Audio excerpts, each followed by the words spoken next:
अस्सलाम वालेकुम friends, welcome करता हूं आज की अपने इस वीडियो में। दोस्तों, कई बार जब हम अपने मोबाइल फ़ोन में कोई भी ऑडियो या फिर वीडियो फाइल को ओपन करते हैं तो हमें उसका साउंड सुनाई नहीं देता या फिर रिंगटोन या फिर नोटिफिकेशन का साउंड हमें सुनाई नहीं देता। आज की इस वीडियो में मैं आपको बताऊंगा कि आप किस तरह इस एरर को ईजिली फिक्स कर सकते हैं। तो चलिए स्टार्ट कर लेते हैं आज की अपनी इस वीडियो को। तो इसके लिए सबसे पहले आप अपने मोबाइल फ़ोन की सेटिंग्स में चले जाएँ। इसके बाद यहाँ से नीचे स्क्रॉल डाउन करें और यहाँ पर एक ऑप्शन होगा ऐप्स या फिर ऐप्स मैनेजमेंट का, आप इस पर एक बार क्लिक करें। अब यहाँ ऊपर कॉर्नर पर एक साइन है जहाँ पर लिखा हुआ है ऑल, या फिर इनेबल होगा या फिर डिसेबल होगा। आपने इस पर एक बार क्लिक करना है और यहाँ से ऑल पर क्लिक कर लेना है। यहाँ पर जो भी हमारे मोबाइल फ़ोन में एप्लीकेशन इंस्टॉल होंगी वो सारी यहाँ पर शो हो जाएंगी। इसके बाद ऊपर यहाँ आप सर्च करें साउंड्स।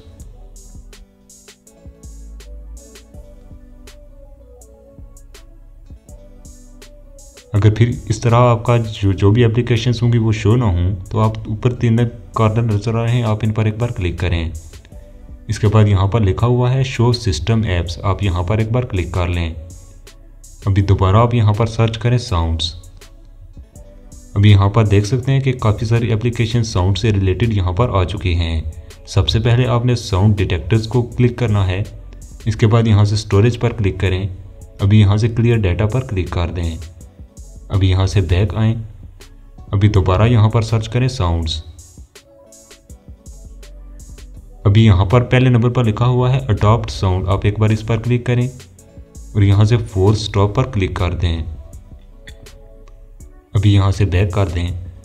दोस्तों, इसके बाद आप अपने मोबाइल फ़ोन में साउंड्स या फिर कोई भी रिंगटोन वगैरह इसका वॉल्यूम अप डाउन करके चेक कर लें तो आपका ये एरर फिक्स हो जाएगा। मैं उम्मीद करता हूँ कि आपको ये वीडियो अच्छी लगी होगी। इस तरह की मज़ीद वीडियोस देखने के लिए हमारे चैनल को सब्सक्राइब करें। मैं अब आपसे मिलता हूँ एक और नई वीडियो के साथ, तब तक के लिए अल्लाह हाफिज़।